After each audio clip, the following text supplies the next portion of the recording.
señor Ministro de Justicia, señor Presidente del Consejo de Notariado, señor Presidente de la Junta de Decanos de los Colegios de Notarios del Perú, señor Decano del Colegio de Notarios de Moquegua, nuestra entidad auspiciadora del día de hoy, señores decanos, distinguidos colegas notarios, damas y caballeros. Vamos a tratar sobre los decretos legislativos que, como el señor ministro muy bien nos dijo, han salido últimamente y muchos de ellos afectan la función notarial. Y la pregunta es, ¿y cómo vamos a hacer para que estas normas que afectan a la función notarial se puedan ejecutar? Porque una cosa sí debe quedar muy clara: los notarios cumplimos la ley. Cumplimos y ayudamos a que la ley se cumpla dentro de las posibilidades de las mismas normas. Entonces ahora vamos a ver estos decretos. Vamos a poner algunos de los más importantes. Hay varias normas, pero tenemos ahí el decreto legislativo 384, que nos habla de la capacidad jurídica de los discapaces. El decreto legislativo 1417, que es la inclusión de incapaces. ¿Sí? Uno está vinculado con el otro. Por favor, no apaguen la luz porque después nos da sueño a todos, así que estamos tranquilos. Después, el 1400, que es la garantía mobiliaria. Luego sí viene el decreto legislativo 1449, simplificación de trámites, por el cual se ven los permisos de viaje. Después viene una que sí nos preocupa muchísimo: la sociedad por acciones cerrada simplificada. Continuamos. La 1388, que modifica nuevamente los medios de pago. No mucho, pero los modifica. ¿Sí? Y la 1372, la del beneficiario final. ¿Sí? Así que aquí tenemos un primer listado, señor ministro, con todo el respeto y el cariño de todos nosotros, para que podamos compartir estas ideas. Empezamos. Pasamos. ¿Qué es lo que nos preocupa? ¿Qué nos preocupa a nosotros los notarios? La seguridad jurídica. Porque para eso es que estamos cumpliendo nuestra función. Y la seguridad jurídica no significa solamente la seguridad para los contratantes, sino también la seguridad para los terceros que después van a contratar con ellos en mérito de lo que nosotros hemos hecho como un instrumento válido. Y entonces, cuando estamos hablando de la seguridad jurídica, no estamos hablando de la seguridad jurídica de dos, estamos hablando de la seguridad jurídica de toda la sociedad. Y por lo tanto, nosotros tenemos una responsabilidad social que vamos a tener que asumir, y para eso vamos a dar lo mejor que podamos, dentro de los límites de la ley, siempre y cuando no estemos arriesgando también nuestra seguridad personal. ¿Y qué es lo que nos preocupa ahí en la seguridad personal? Que decía yo hace un tiempo atrás que nosotros somos civilistas, ustedes están en la parte política de la administración jurídica del Estado, y necesitamos resultados que sean buenos para el bien de todos. Pero nuestro problema no está cuando hacemos el acto jurídico o cuando hacemos el instrumento notarial. Nuestro problema está después, cuando el fiscal, la policía, el juez juzga lo que nosotros hemos hecho, y lo juzga con ojos distintos. ¿Por qué? Nosotros actuamos aquí como civilistas, constitucionalistas, con un principio fundamental. ¿Cuál es? La buena fe. Actuamos en mérito de la buena fe, el cumplimiento de las normas y por lo tanto el respeto y la seguridad jurídica para poder ayudar a que se cumplan las leyes. El fiscal no piensa de esa manera, la policía tampoco, el juez tampoco. Ellos piensan bajo este criterio: piensa mal y acertarás. Y entonces piensa que lo que hizo fue tratar de burlar la ley, piensa que lo que hizo fue tratar de obtener una ventaja prohibida, y por lo tanto juzgo bajo un principio jurídico distinto. Eso es lo que nos preocupa. No cómo nos van a ver hoy, sino cómo nos van a ver mañana, porque nuestra libertad va a depender no de aquellos que dieron la ley, sino de aquellos que creen que la van a interpretar de una manera distinta. Bien, y ahí viene nuestro primer problema con la capacidad jurídica. El artículo 3º, modificado, dice capacidad jurídica. Las personas con discapacidad tienen capacidad de ejercicio en igualdad de condiciones en todos los aspectos de la vida. ¿Y quién podría pensar entre los notarios que queremos una cosa distinta? Un discapaz es una persona igual que todos nosotros, lo que no tiene es la fortuna de tener la misma salud, y por lo tanto nosotros lo vamos a tratar y queremos tratarlo de la manera que se integren mejor a la sociedad. ¿Sí? Pero, regresa todavía por favor. Pero cuando dice en igualdad de condiciones en todos los aspectos de la vida, la verdad es, ¿tendrán la misma igualdad de condiciones en todos los aspectos de la vida?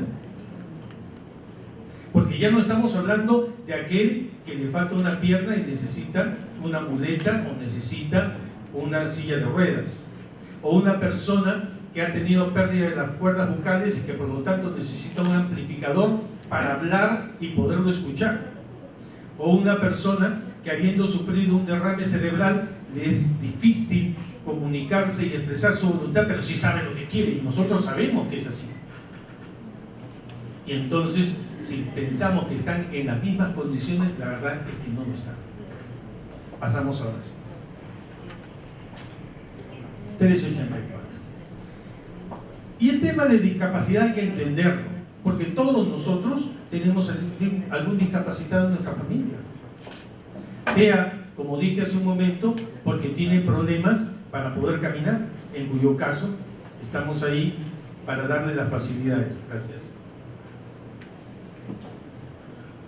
O sea, porque necesitamos lentes para leer y somos discapacitados, ¿no? O sea, discapacidad, ¿qué significa? Ya estaba tratado en la ley 29973. Dice, persona que tiene una o más deficiencias físicas, sensoriales, mentales o intelectuales de carácter permanente, que al interactuar con diversas barreras actitudinales y del entorno, no ejerza o pueda verse impedida en el ejercicio de sus derechos y la inclusión plena y efectiva a la sociedad en igualdad de condiciones que los demás.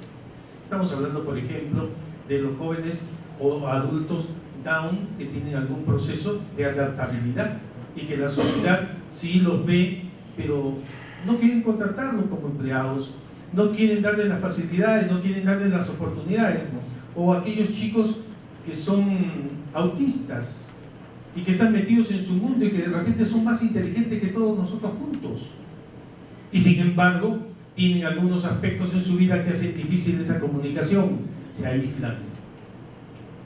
Nosotros necesitamos que todos los seres humanos sean tratados así, humanamente, y que se integren. Esto es lo que busca la ley de la discapacidad, porque ninguno de nosotros es perfecto. Todos nosotros tenemos algún defecto. Y entonces, ¿qué duda cabe que todos estamos de acuerdo con esta norma? Que todos estamos de acuerdo con que los discapacitados puedan ser integrados. Lo estamos, los notarios lo estamos, tenemos todo el interés para eso. Pasamos. Y ahora, en el reglamento, voy a leerlos también, se establecen algunas normas respecto de la capacidad. A ver, está el 9.2. El 9.2 dice, igual reconocimiento como persona ante la ley. El Estado garantiza el derecho de la persona con discapacidad a la propiedad, a la herencia, a contratar libremente y a acceder en igualdad de condiciones que las demás a seguros, préstamos bancarios, hipotecas y otras modalidades de crédito financiero. Asimismo, garantiza su derecho a contraer matrimonio y a decidir libremente sobre el ejercicio de su sexualidad y su fertilidad. Qué duda cabe que hay discapaces que sí pueden contratar, tienen capacidad para hacerlo. ¿Por qué discriminarlos? El hecho de que tenga algún tipo de deficiencia, inclusive mental, no hace ni puede hacer que sean menos que los demás. Debemos entenderlo así. Y el 9.1 que dice, El Código Civil regula los sistemas de apoyo y los ajustes razonables que requieran para la toma de sus decisiones. Hay que ayudarlos, están ahí. Después el 50.1. El 50.1 dice: la persona con discapacidad tiene derecho a ajustes razonables en el lugar de trabajo. Esta medida comprende la adaptación de las herramientas de trabajo, las máquinas y el entorno de trabajo, así como la introducción de ajustes en la organización de trabajo y en los horarios, en función de las necesidades del trabajador con discapacidad.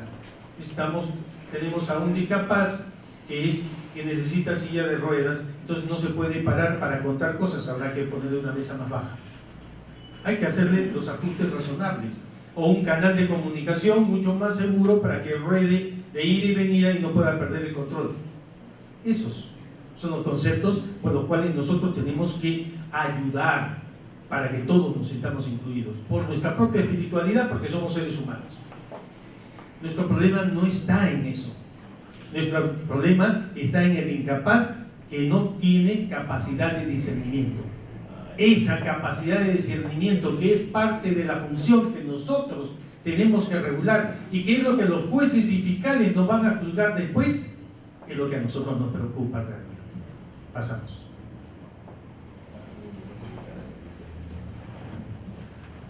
Y es que han cambiado algunos conceptos. Esos conceptos han cambiado de manera tal que nos hacen pensar que se está queriendo que aquellos que no tienen capacidad de discernimiento sí puedan tomar decisiones. Ejemplo, en las modificaciones del Código Civil. Imposibilitados a otorgar testamento, antes los privados de discernimiento, los sordomudos, los ciegos sordos, los ciegos mudos, que no puedan expresar su voluntad indubitablemente, ni los que no puedan expresar su voluntad indubitablemente. Eso estaba prohibido con el Código Civil de 1984, también lo estaba con el Código Civil de 1936. Y sin embargo, esa prohibición ha desaparecido ahora con la modificación del Decreto Legislativo 1384.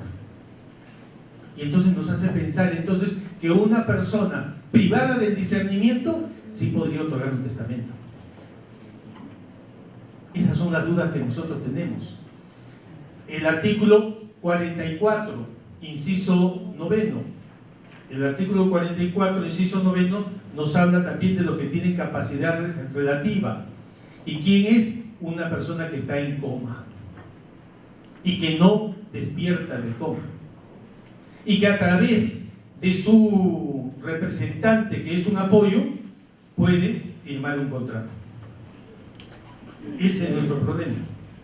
A ver, ese es el artículo 44, inciso 9.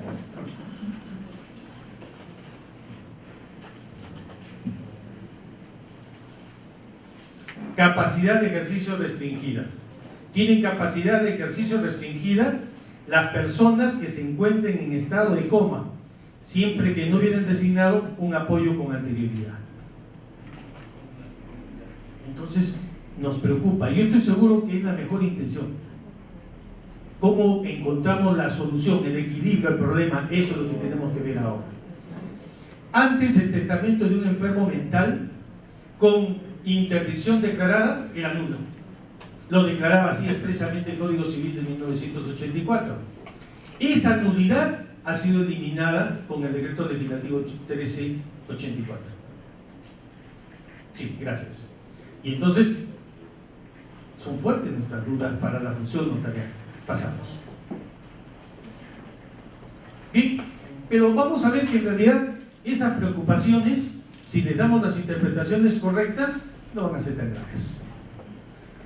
Veamos entonces. Hay que entender algunos temas de los cuales no hemos recibido explicación antes, no hemos recibido explicación apropiada, así que debemos dominarlos para que no nos asusten. ¿Cuál es el tema de los ajustes razonables que les acabo de señalar? ¿Qué son ajustes razonables? Son las modificaciones y adaptaciones necesarias y adecuadas requeridas para un caso particular, que sin imponer una carga desproporcionada e indebida sirven para garantizar a la persona con discapacidad de goce o ejercicio en igualdad de condiciones con los demás de todos los derechos humanos y fundamentales.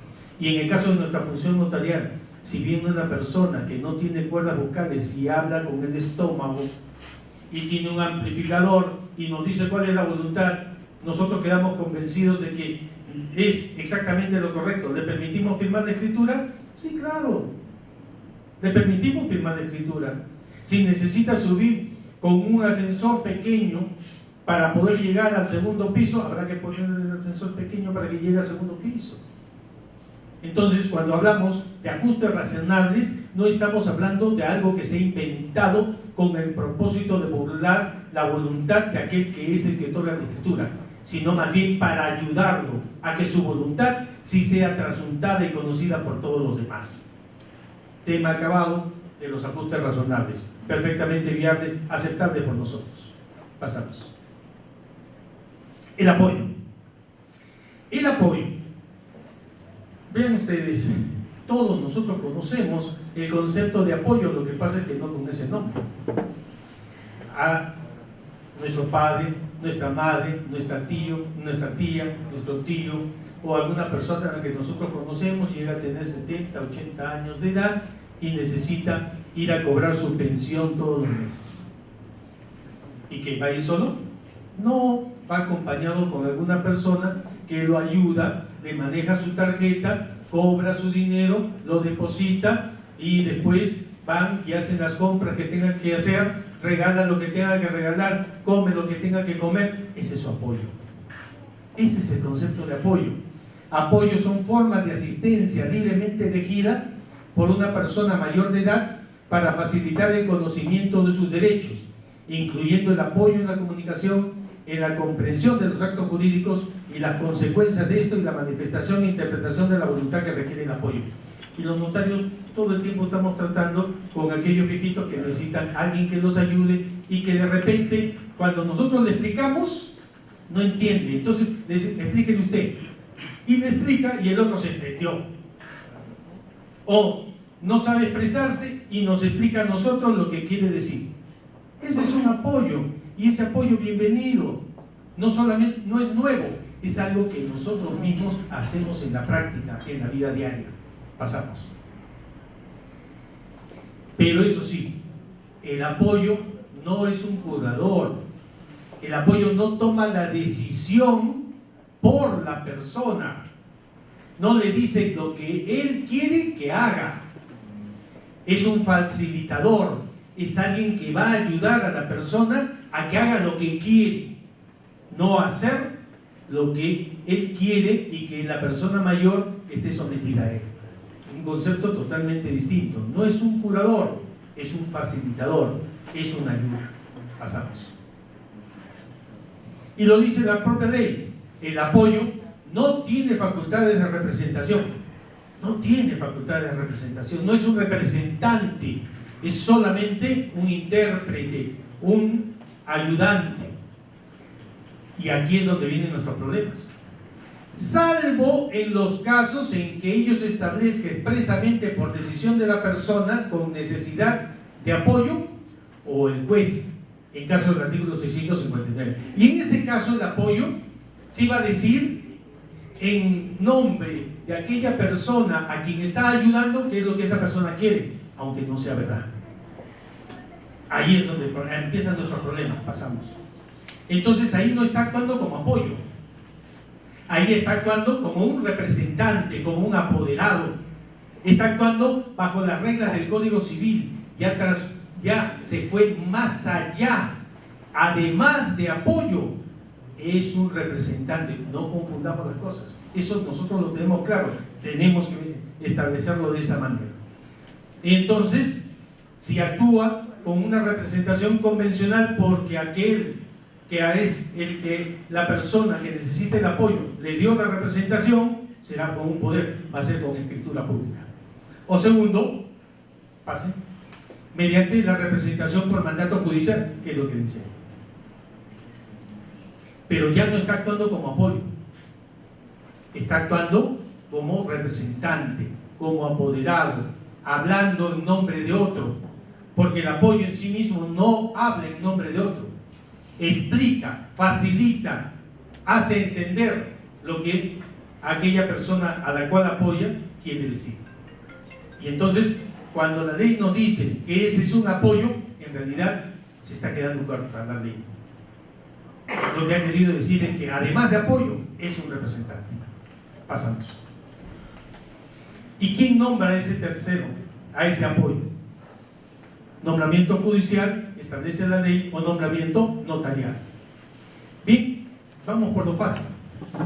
Si en este momento cualquiera de nosotros prevé su futuro y dice, cuando llegue a tener los 80 años, yo también voy a necesitar a alguien que y tengo mi hijo, tengo mi hija, tengo mi empleado, no sé, que siempre va a estar conmigo. Entonces, no vaya a ser que después pierda facultades, lo nombro desde ahora para que sea mi apoyo.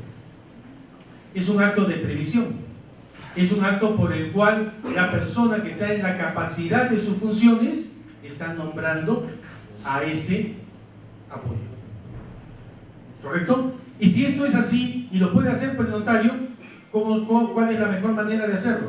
No lo dice la ley, pero desde el momento que es la manifestación de voluntad de uno solo y lo puede hacer directamente ante el notario, ¿cuál es el instrumento que el notario hace para estos casos?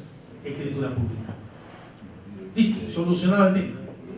El apoyo para futuro será nombrado por escritura pública, y en la escritura pública pondrá todas las facultades además que quiera dar, o limitaciones que también quiere establecer. ¿Por qué? Porque es un acto de su libre voluntad. Además, puede ser designado, que es el caso en el cual el discapacitado mayor de edad que puede manifestar su voluntad indudablemente lo nombra. El otro caso, el caso ya del discapacitado, una persona que tiene problemas, que el caso, quiero tocar es el caso de aquel que no tiene cuerdas vocales y que quiere, se va a dar cuenta en algún momento que esa misma capacidad la tecnología no la va a poder mantener, y en algún momento va a perder esa capacidad de comunicarse. Y entonces, ahora que todavía tiene esa facultad, nombra a su apoyo y le da también las facultades. ¿Correcto? Primer caso, una persona normal. En el otro caso, ya es un discapacitado, pero ese discapacitado sí tiene pleno ejercicio de su conocimiento. Y después viene el nombramiento. El nombramiento que la ley establece que de dos formas: el trámite notarial o el trámite judicial. Luego vamos a pasar sobre eso. ¿Vamos? Y también, obviamente, en todos estos casos se pueden establecer las llamadas salvaguardias. ¿Y qué son las salvaguardias? Pasamos. Perdón, regresamos a las salvaguardias. Ahí nomás, para hacer. Ahí. Las salvaguardias. ¿Qué son las salvaguardias? Van a ser límites que le ponemos a aquel que es el apoyo. O sea, ¿tú me vas a apoyar? Sí, pero no vas a poder utilizar mi tarjeta. Me ayudas a depositar, pero no me vas a ayudar a sacar, porque yo no sé cuándo saquen, ni cómo saquen, ni cómo lo vas a gastar. Entonces van a establecer topes que no quieren. Luego vamos a volver sobre eso. Ahora pasamos. Ahora sí pasamos. Cuando hablamos del nombramiento, el último caso que dijimos que puede ser ante juez o ante notario, lo que se hace es modificar el Código Procesal Civil. Se modifica el Código Civil, Procesal Civil, se establece la sección 6, el título 2, subcapítulo, me comí una vez, subcapítulo 12, establecimiento de apoyos y salvaguardias. Y dice, artículo 841, las solicitudes de apoyos y salvaguardias se tramitan ante el juez competente o notario. Y del trámite notarial no vuelve a hablar más. Habla del trámite judicial. Cómo tiene que proceder el juez, etc. Todo lo que tendrá que hacer el juez.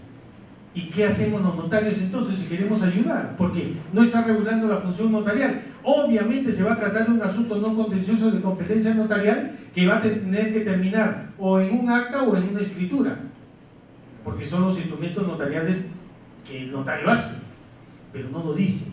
Nosotros no dictamos sentencia, nosotros no evaluamos pruebas, nosotros no vamos a hacerle competencia al juez, no estamos paralelos al juez, ¿no?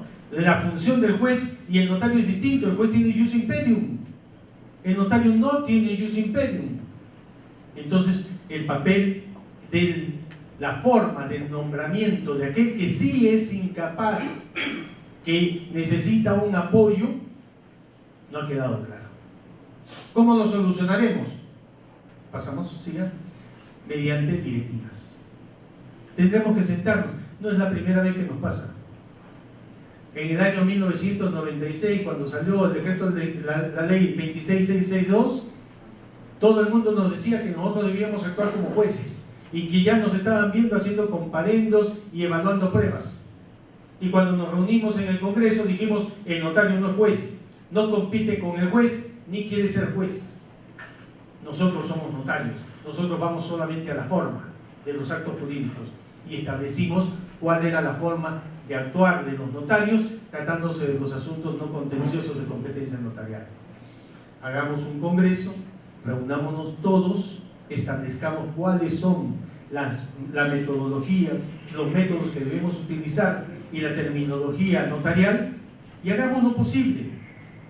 Nos han dejado un campo abierto para poderlo hacer en buena hora, porque quienes vamos a tomar esas directivas vamos a ser los especialistas en el derecho notarial.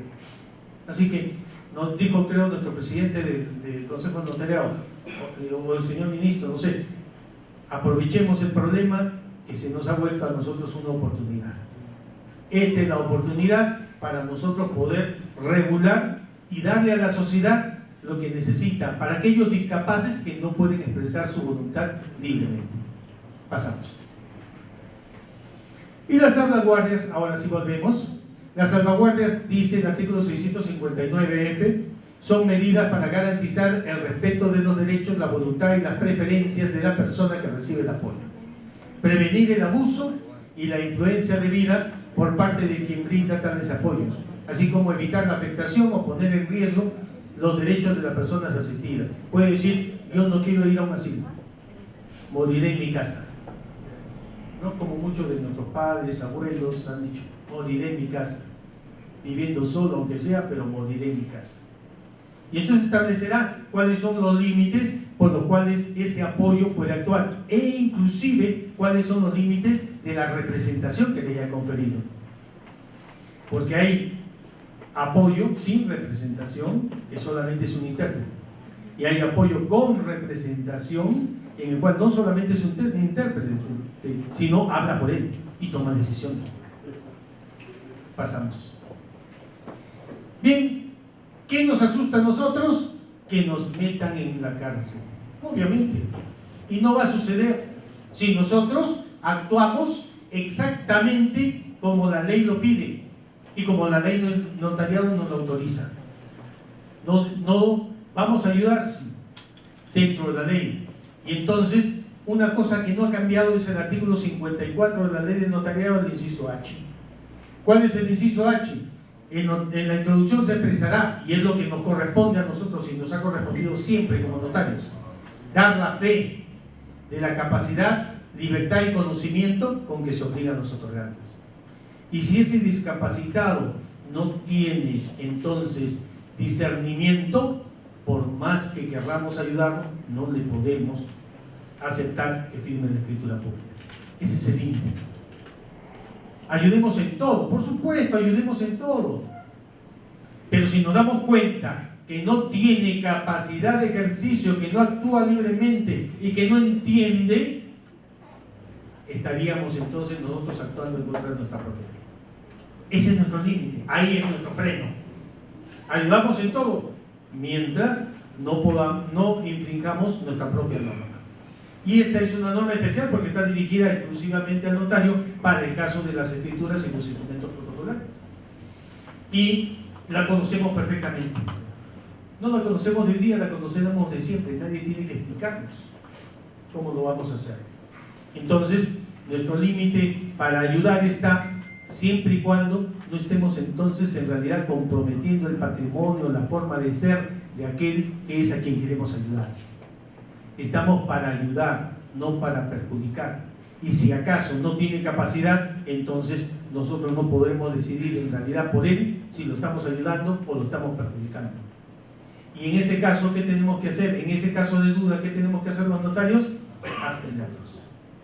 Eso está clarísimo, grabado en nuestro chip como notarios.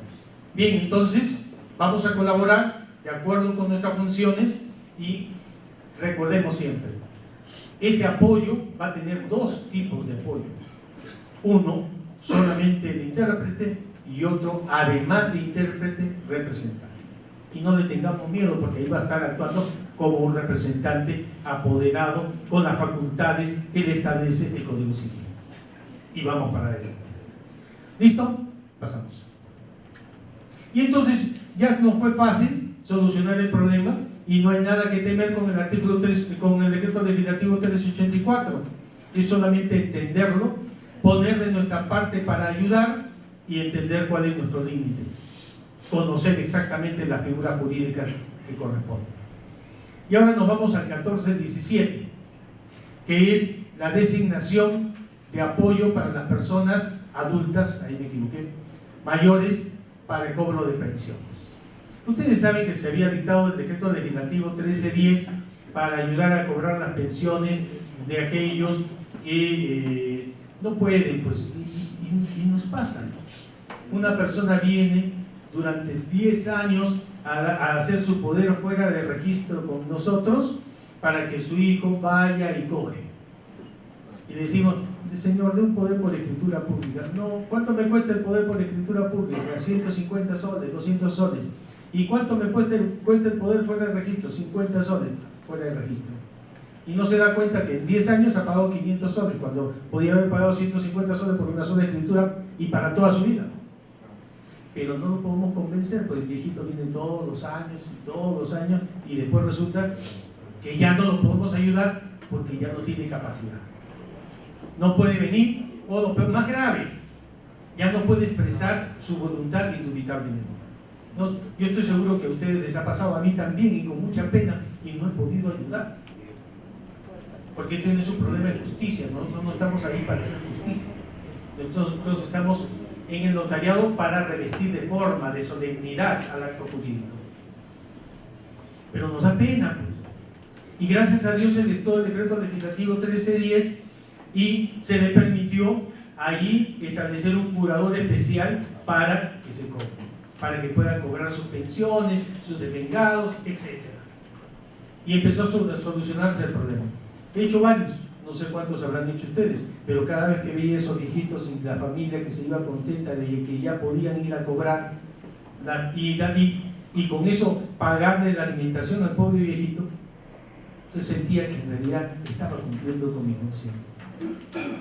Bien, ahora se ha modificado el decreto legislativo 1310 y entonces yo estoy seguro que han querido hacerlo mejor, pero no les ha resultado mejor. Miren, se ha establecido un trámite distinto en esta modificación con el 1417 de lo que antes estaba con el 1310. Alguna explicación me dijeron que era un poco más caro el que hacíamos antes porque había que ratificar, había que hablar con el médico y el médico no quería venir, etc. Bien, pero no sé si ahora estará mejor. Son trámites distintos que no los hacen incompatibles ni adaptables uno a otro. Entonces, la ley nueva prima sobre la ley anterior, tenemos que hacerlo de acuerdo con el decreto legislativo 1417. Y entonces, si hay gente que pueda manifestar su voluntad, escritura pública, asunto arreglado, no tenemos nada más que decir. Nuestro problema no son ellos, son para aquellos que no pueden expresar su voluntad indubitablemente. Y para esto hay un trámite notarial establecido. ¿Pasamos? ¿Cuál es ese trámite? Pasamos. Solicitud indicando los datos del adulto mayor y el apoyo. Certificado médico por neurólogo o psiquiatra, y si no hay en la zona, por un médico general. Declaración jurada del apoyo de que no tiene antecedentes penales, judiciales. Declaración jurada de no ser deudor alimentario. Acreditación de que ha sido antes nombrado como apoyo, si es que fuera el caso, ¿no? Y después se hacen las publicaciones. Sí, perdón, falta la declaración de dos testigos, creo que estaban ahí. ¿Sí? Sí. No sé en qué momento me lo comí, pero fue ahora en la mañana, ahora en la tarde, después del almuerzo. Yo no la hice, estuve trabajando en la exposición. Yo no la hice. ¿Sí? Pero ahora sí tenemos un problema. Vean ustedes, nos van a presentar un certificado médico. ¿Y cómo sabemos que el certificado médico es verdadero? Nos van a presentar la declaración de 2 testigos. ¿Y cómo sabemos que la declaración de los 2 testigos es verdadera? Antes tenían que ratificarse. Y se ratificaban, venían ante mí y me decían, sí, es verdad lo que he puesto acá. Es verdad, pues ya no voy a discutir más. ¿Sí? Bueno, pero ahora no. Han querido hacerlo más fácil. Pero van a ver que después se complica. Después se hace la publicación, de acuerdo, como si fuera un asunto no contencioso de competencia notarial. Y si no hay oposición, en 15 días se extiende la escritura, se hace el nombramiento, se otorgan las facultades y se establecen las obligaciones. Pasamos. Y se remite partes al registro personal. Y después de eso, dice, a renglón seguido, o sea, cuando ya está el título en el registro, si hay oposición, se aplica el artículo 7 de la ley 2662. ¿Cómo es eso? ¿Qué quiere decir? ¿Que va a haber oposición ya presentado el título a registros públicos? Creo que se equivocaron en el lugar donde debían ponerlo. Debía haber estado antes de remitir los partes, no después de remitir los partes. ¿Sí? Bien. Entonces, ¿qué hay que hacer? Bueno, y otro. Además, establecen allí que el notario previamente verifica la presentación y autenticidad de los documentos exigidos. Entonces, ahora sí resulta que si tengo que llamar al médico, tengo que llamar a los testigos y tengo que verificar que la documentación esté completa. ¿Sí? ¿Cuál es el problema? Este es un problema de ayudar. Sentémonos y establezcamos las directivas que nos permitan a nosotros poder ejecutarlo. Recordemos la ley 27157, una ley muy mala, pésima. ¿Qué hicimos nosotros? Nos reunimos, le dimos sentido y ahora es una ley que ha permitido la regularización de muchísimas propiedades. Hagamos exactamente lo mismo. Vamos a ayudar, tenemos que ayudar. ¿Sí? Bien. ¿Y ahora qué pasa con aquellas que se empezaron con la ley anterior? La 1310. Y ahora tenemos que terminarla y adecuarla para que sea con esta nueva modificación. Como los trámites son incompatibles, porque el otro sí establecía la ratificación ante el notario y esta no, y ahora después que hagamos la directiva recién, ahí veremos cómo lo hacemos, entonces tendrá que terminarse con la ley anterior. No podemos adecuarla. Y como no podemos adecuarla, hay que terminarla, porque tampoco vamos a decirle al viejito, oye, se te acabó el trámite, así que mala suerte. Empiezas de nuevo. Vamos a terminarla con la ley anterior. Vamos a pasar más rápido. Entonces, ¿no? Debe concluirse con la norma anterior. Pasamos. El decreto legislativo 1400, que se trata de la ley de garantías mobiliarias. Bien. Algunos se han quejado mucho del decreto legislativo 1400. En realidad no hay motivo para que nos quejemos. ¿Cómo era la prenda con el Código Civil de 1936 y el Código Civil de 1984? Me prestas 100 soles, te doy mi lapicero. ¿Había intervención del notario? Ninguna. ¿Qué es lo que manda tratándose de bienes muebles? La posesión. Eso es todo. ¿Sí? La garantía mobiliaria anterior sí nos cambió las cosas, porque antes era un derecho real típico. Posesión, listo. Cambió de nombre de prenda a garantía mobiliaria, y de un derecho real lo convirtió en un derecho personal. ¿Por qué? Había que hacer un contrato en un formulario, que como todos saben por las sentencias del Tribunal Constitucional, el formulario tenía que ser un acta notarial, protocolar. ¿Y qué pasaba? Muchos notarios, cediendo a la imposición de algunos bancos, legalizaban firmas, actuando exactamente en contra de lo dispuesto por el Tribunal Constitucional. Bueno, se acabó. Como nosotros no hemos sabido controlarlas, la ley ahora lo estableció. Ya no existen los formularios registrales. y lo que va a mandar es la posesión, ¿sí?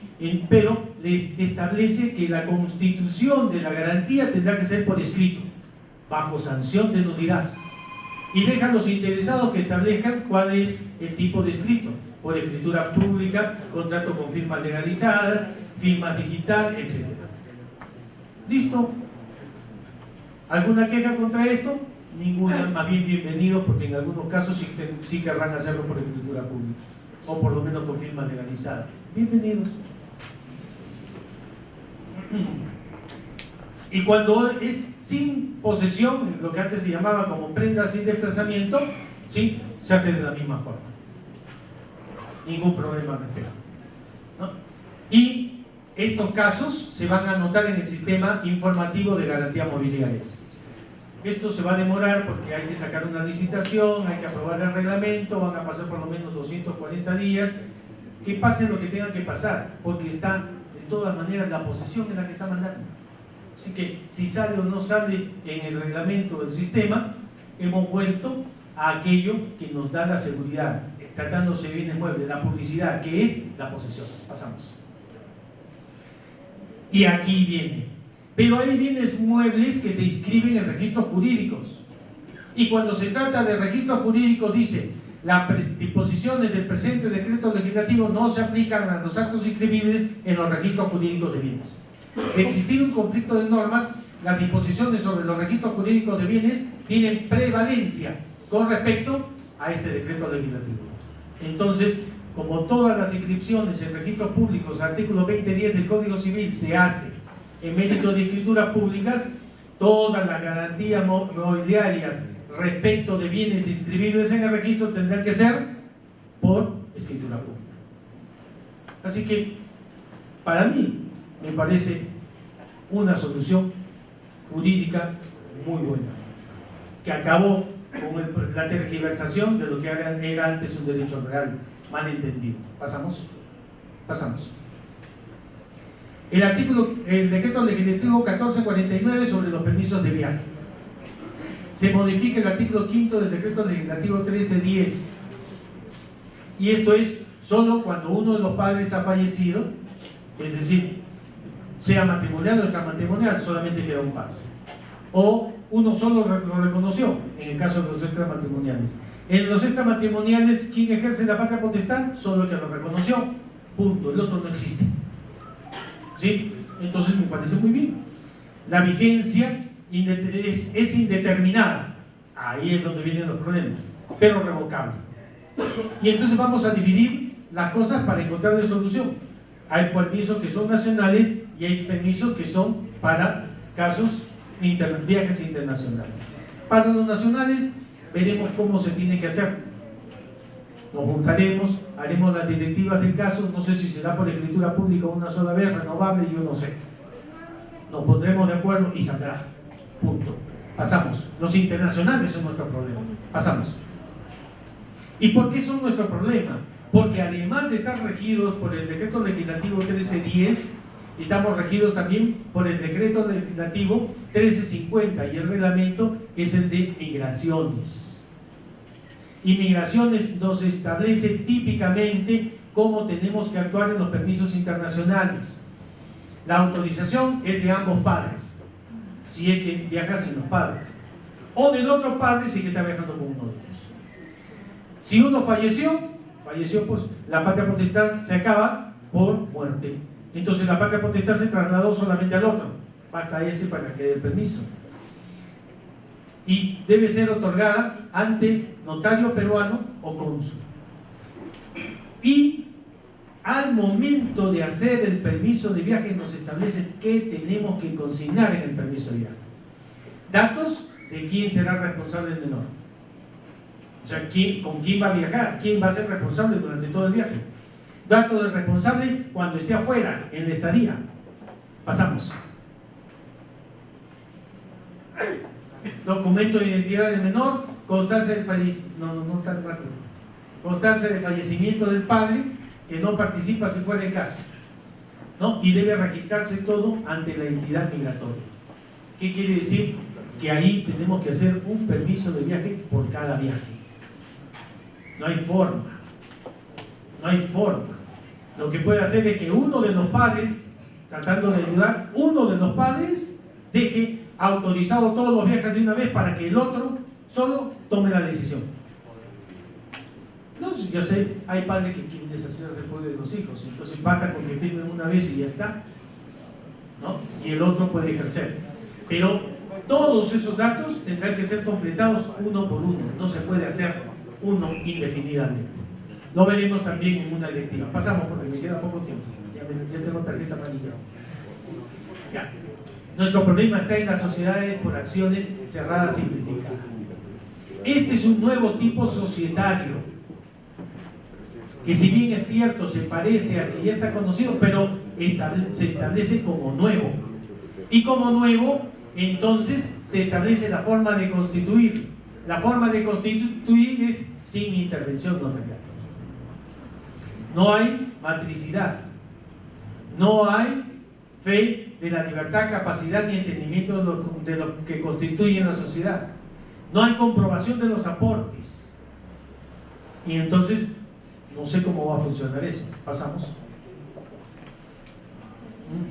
En los demás actos se rigen bajo el régimen común. Es decir, copias certificadas, aumento de capital, lo que fuera, ya pasa otra vez a manos del notario. ¿Qué es lo que nos preocupa de todo esto? Aquí sí hay una incoherencia respecto de las normas con las que se están tratando de controlar el lavado de activos. Tratamos de identificar el beneficiario final, tratamos de comprobar de dónde salieron los aportes, de bancarizar todo, de pasar toda la información, de reportar aquellas cosas que son sospechosas. ¿Sí? Nada de eso se va a hacer en el caso de las sociedades por acciones cerradas simplificadas. Entonces, si yo fuera un lavador de activos, me voy al campo, busco 3 personas con su DNI, se los actualizo, los pongo con DNI digital, hago una empresa, hago todos los negocios y el día que sea, se irán presos los 3. Nadie más controló. Y entonces se ha producido un huequito en toda la compuerta. Y yo no sé, lo que se establece como excepción en el Perú se vuelve regla. Avisamos, no es nuestro problema, no nos están llamando para eso y por lo tanto no me preocupa. No me preocupa. Como ciudadano me preocupa. Como peruano me preocupa. Porque queremos ayudar al buen gobierno de nuestro país, nos preocupa. Pasamos. El decreto legislativo 1372 de los beneficiarios, no lo pasen tan rápido, está bien que esté apurado, de los beneficiarios finales. ¿Qué nos preocupa? Que hay 2 declaraciones, una declaración jurada informativa sobre el beneficiario final. ¿Quién la hace? La hace aquel que viene ante el notario para hacer la escritura pública. Pero después nos piden que en la introducción se ponga un documento en el que conste la información del beneficiario final sobre su identidad. Es decir, que diga, a ver, ¿quién de ustedes está robando? Levante la mano. ¿Van a levantar la mano para decir y identificarse? Yo no sé cómo va a ser esto, pero en este segundo caso, ese documento de información del beneficiario final sobre su identidad es de aquel que no está participando en la escritura. Y no nos pueden pedir a nosotros que dejemos constancia y requiramos a los interesados para que presenten un documento que no les corresponde a ninguno de ellos. Ahí sí tenemos un problema también en materia de interpretación. Está pendiente el reglamento, esperamos que se piense y se solucione. Pasamos a la última parte para terminar. Se modifica el decreto legislativo 1388, se modifica la ley 330-730. En realidad las modificaciones no son tan sustanciales, se refieren al tiempo, ¿sí? Hablan de una condicional, pasan a un presente. Me parece muy bien, es la técnica que debería ser. ¿Ya? Y se omite un párrafo que estaba metido ahí en el artículo 3 sobre negocios internacionales e exportaciones, que no tenía nada que ver. ¿Sí?